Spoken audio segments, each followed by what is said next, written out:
I want to welcome everyone for coming to our, first annual ceremony for the National Truth and Reconciliation Day in the town of Raymond.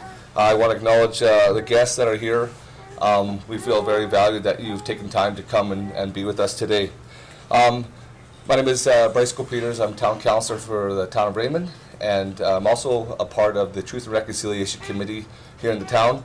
And I want to just recognize the other members of our committee: Jody Powelson, Ashley Weavers, Jim Bennett, Josh Daychief, Regan Steed, and Lily Lynch. So those are members that are from our community that have joined. Sherry. And Sherry Gilbert. Thanks, Sherry.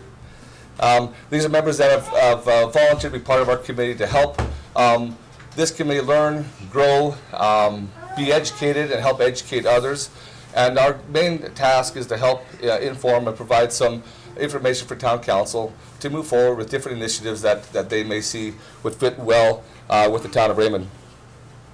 I want to also acknowledge our administration for the support they've given our committee. They do a lot of the background work. Many of the shirts you're going to see that many of us are wearing were sold, and that the money was generated to go back into Truth and Reconciliation initiatives. So, and our administration did a large part of that project to help us. It's important to remember that this day is significant. 150,000 students went into residential schools. Some were gone for different periods of time. Some students never made it home. I think it's important to acknowledge that fact, and the truth of that matter is really significant. This day is also about remembering the survivors and those that survived residential schools and had to deal with the traumas that came about from that episode. So we want to acknowledge that first and foremost, and we are sincere and we appreciate learning of the different situations that people endured. I want to thank Sheldon Daychief for taking time to come and visit with us. And I think here in Raymond, we really want to make sure that individuals in our community all feel inclusive, all feel included in the different activities. We have many First Nations, Métis, and Inuit members in Raymond, and we appreciate how they contribute to our society, and that we can all continue to learn and grow and become better. With that, I'd like to introduce Sheldon Daychief. He's going to come up and has some things to say and a little bit of music for us. Sheldon? You might regret me calling up here and talking here. It'll be about an hour. So. Okay, damix kanatini. Nixu ko git khanaksu matsin khwan ka. I greet you all. This is Sheldon Daychief. I'm from the Blood Reserve, and today I've kind of pondered on some of the things that I've said over the last few days, and probably since the school started. I've been going out and I've been pretty busy and kind of teaching staff and students about the history of Canada and our relationship with it. And so today, it kind of came back full circle when I really was a part of yesterday's Truth and Reconciliation with the Raymond School. And what I get out of all of this is that our children are children. And the history of Canada and its relationship with First Nations people doesn't have to be. Reconciliation, Truth and Reconciliation is not a celebration for us. It's a time to educate our neighbors. And I say that wholeheartedly because I don't see any time in the future, even whatever happens, that one of us are going to leave or we're going to die off. We have to learn how to get along. And the sooner the better, because our children are growing up in a society that is, to me right now, is so divided in so many levels. And it's our children that are going to deal with those consequences. It's up to us as adults in the community, as parents and as grandparents, to teach our children what is right and what is wrong, and what the history truly is about Canada and the First Nations. To me, what I've been taught through my grandfather, White Feathers, and I always quote him and I will always use his words, is that in the future, regardless of how many people or how people are educated about us, there's always going to be that certain amount of people that will have everything against us. And it's not due to their personal feelings, but it's due to the way they were raised, they were taught about who we are. And it still continues today. When I talk to many different cultural backgrounds in the city of Lethbridge, or I'm walking down the street and we're just talking and talking about it, I'm finding out that even some of the things that they're knowing about First Nations people is still on that level of, we're not seen as human beings. And that's the truth of it. When immigrants come into this country, one of the first things they are taught or told is watch for the Indian. The Indian has a special status within society, and they expect that. We don't expect it. The things that are being told is that it's what I consider throughout my lifetime is like a brainwashing for the people that have come to our lands, Niitsitapi lands. And I'll use this as an example. 1877, the Blackfoot Treaty was signed. And that was with the Queen. In 1876, Sir John A. Macdonald implemented the Indian Act, which today still affects us in so many ways. Not until in mid-60s did we find out that we were able to vote, that we are considered human beings. And we're still not considered as Canadian citizens, which to me is all right. Because we were in a nation within a nation that had treaties with an international body. A lot of people say, well, that's a historic treaty. It may be, but it's still in full effect today. And that's what gives the legitimacy of Canada and Canadians to reside in our territories as First Nations people.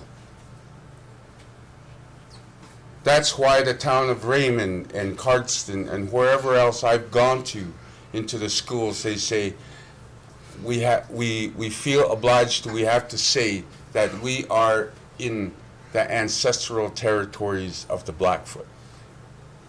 That's very significant because the knowledge is out there that you're on our territory. But at the end of the day, that relationship is not where it's supposed to be. I'm not saying we're perfect. Nobody's perfect. Neither am I. But today is a somber day for a lot of us. I'm a residential school survivor. I went through a lot and I've seen a lot. My experience in a boarding school was not even half of what my parents went through in their boarding school years. Or their experience is not even half of what their parents went through in boarding school. Today, we're still seeing people that are fighting for their story to be told, like the 60s scooped. A lot of these kids were taken from their families, just like we were taken into the boarding school, and they were taken out of the country. And they didn't even know they had a history out here or a family. It's still going on today. The residential school era is maybe over, but the fact that our children are being taken away from us, regardless whatever reason it is, our children are coming out of the system not knowing who they are or who their culture or what their culture is. They don't even speak the language. I know that because I'm the president of Sweetgrass Youth Alliance. And we deal with students aging out of the system. And a lot of them are First Nations children coming out of that system. And they don't even know who they are. And in the system, they don't get taught how to be a parent. Still, like we were taught, we weren't taught how to be parents.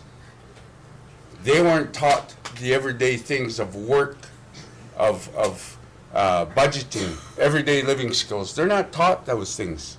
We weren't either. So we're seeing our children, our youth, coming out of a system that I came out of, the same system that I came, a similar system that I came out of, and it's the same thing. Twice over, I've lost everything. And it's because I couldn't deal with my demons when I was younger. Those traumas are a lifetime. I'm a lot better today, but I still deal with these things. I still deal with some of the horrors that I witnessed and went through in boarding school.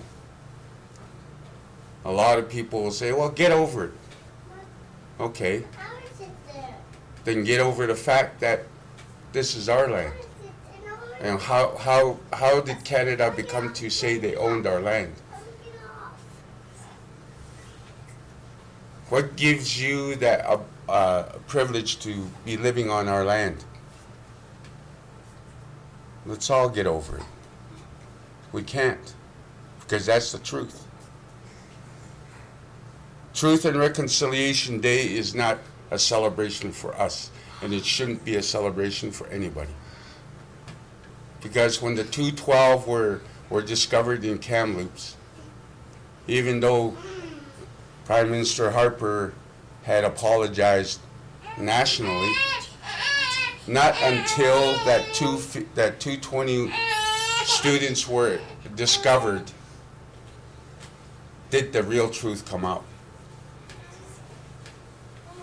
I have a lot of people in the city of Lethbridge that, and the surrounding communities that I have relations with, professional relations, personal relations, on a lot of level. And when they found out what was coming out as truth, they were upset, because a lot of the times they would come out and say, why weren't we taught about these things? How many of you can say in your going to school years that you found out about what we are finding out today? Not many of us, right?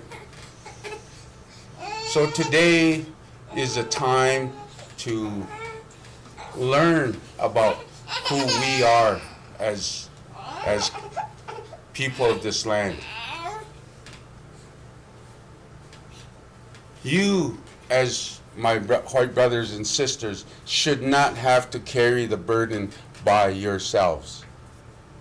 But it's history, it's our history. When we signed that treaty, it's our history. It's a history that we all have to deal with. And how can you be involved? It starts with an open mind and to listen and to learn. Truth is real. It's there. It may not be the best thing that you want to find out about your country, but it's the truth. And how do we get back to reconciliation, if we ever had one? Is to accept the truth. The truth, I'm part of it. Like I said, I'm a boarding school survivor. I lost a lot of things in my time dealing with my issues.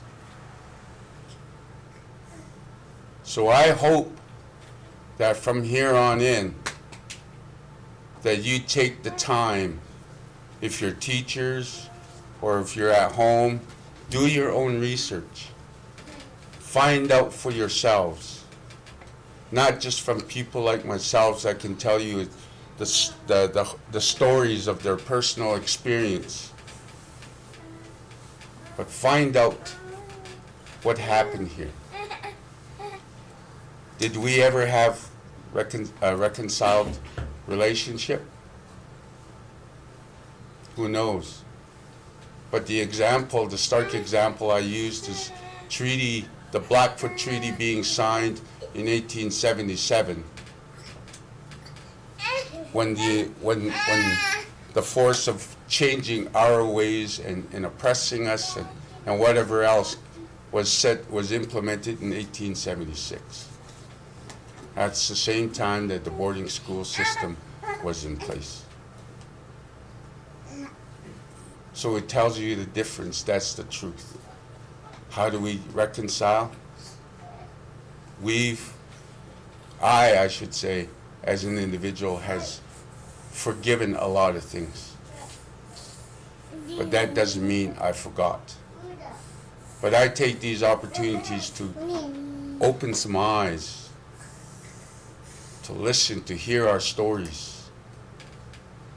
There's so many more that were younger than I was, that growing up in a boarding school, that I had my hands strapped because I was protecting them, seeing the abuse that was going on with them. Little kids that couldn't stand up for themselves, that were abused by not only the supervisors or the staff that were at the boarding school, but a lot of my own people were abusing our own.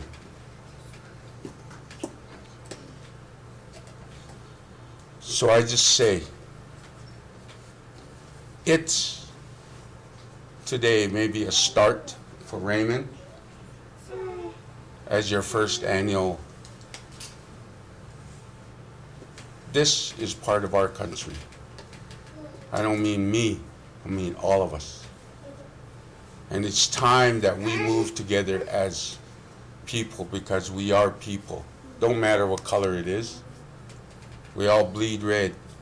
We need the oxygen. We need food. We need water. We need each other. Without each other, where will we be?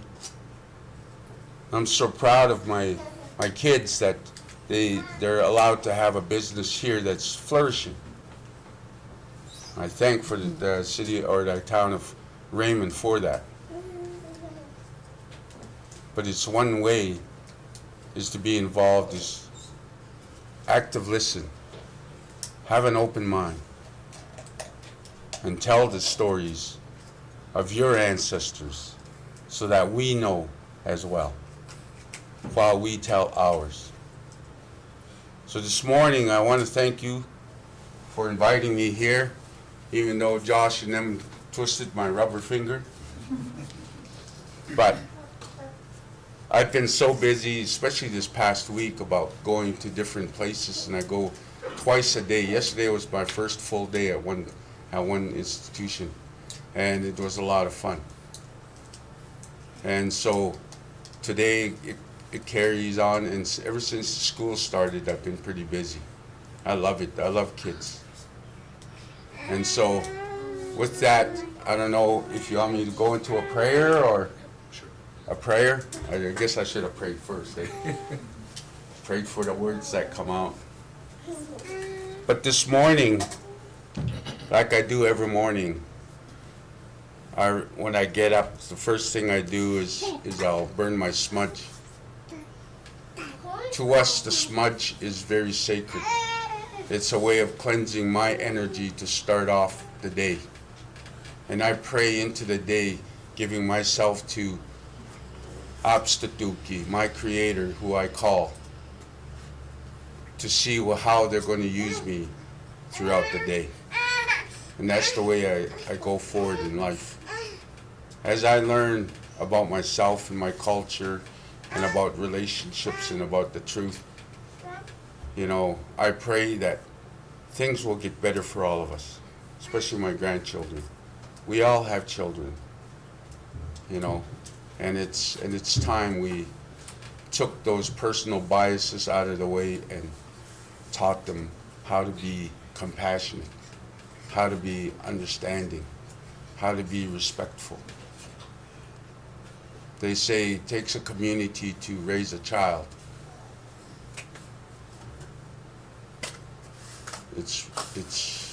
That's the truth. So I'm just going to go into my prayer and I'll sing a song, an honor song for, as a sign, as the journey goes forward for this town of Raymond, and as you learn about us and our truth.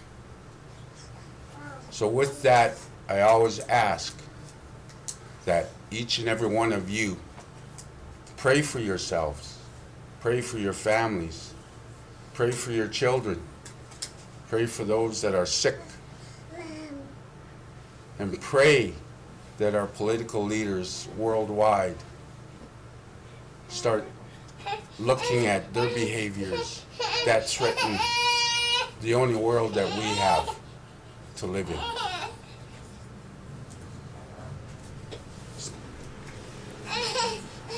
Ayaw na pinatusis sa patapi. Ayaw ni naapsatuki gusto kita paputi pagka kinipatapis. O kinukit sa putuk sa pagka kinukagtan sa patuit sa katupa kagtan sa pagka lukit sa tapi. Heto kapapuat sa muska kinikakanak sa kusakyak aksok takok sa kyak ni tsipos.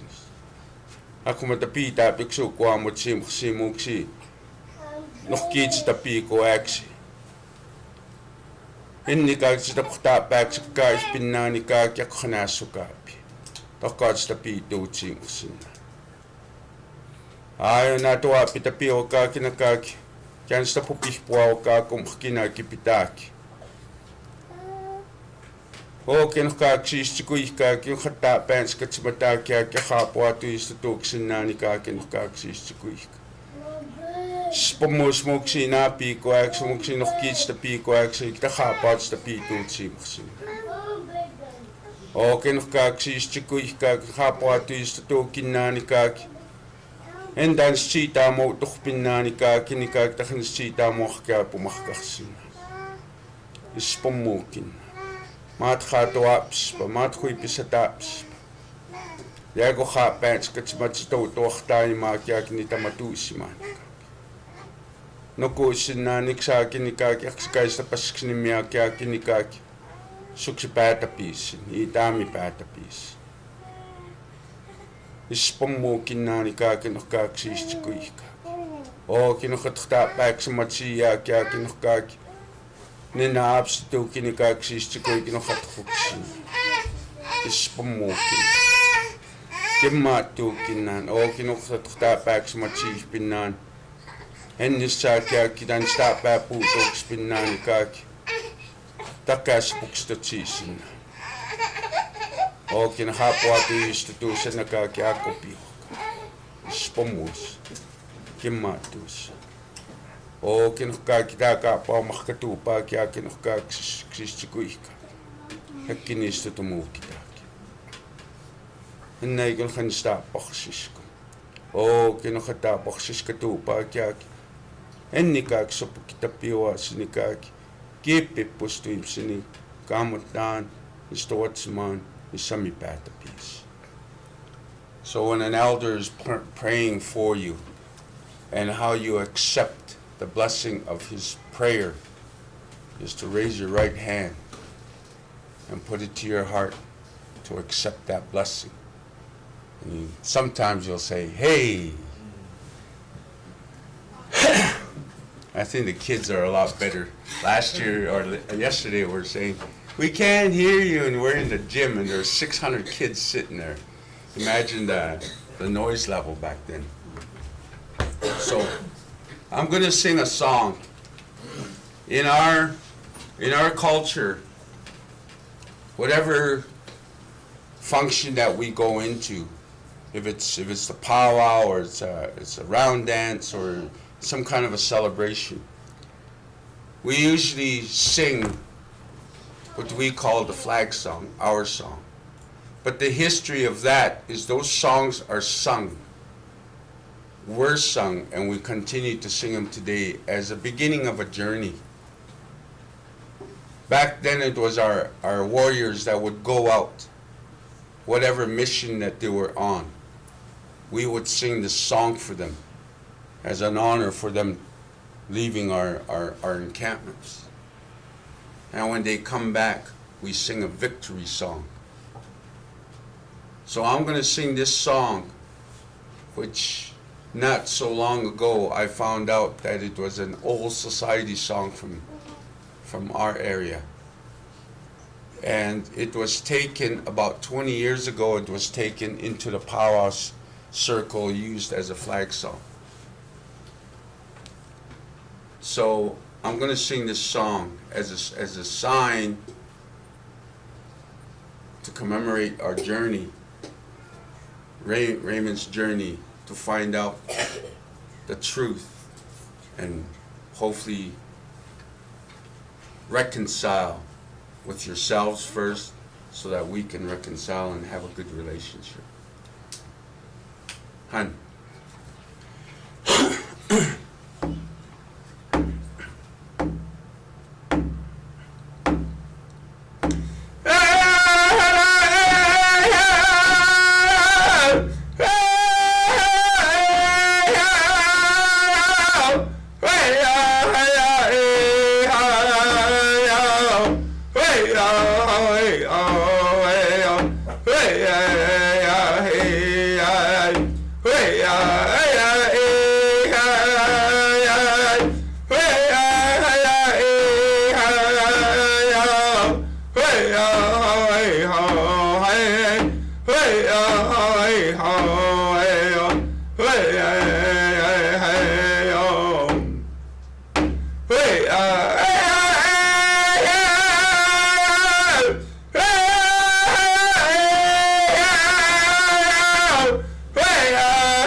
Thank you.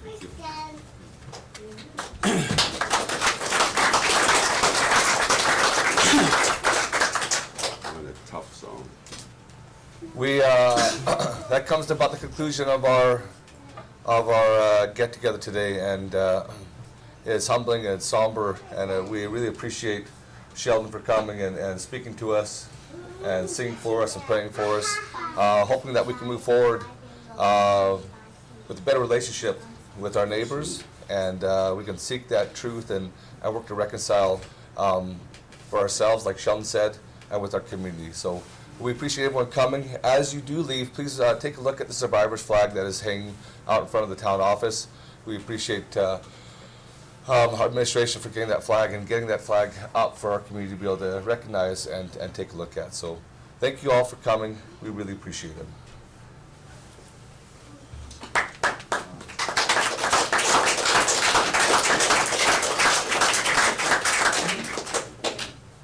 Josh,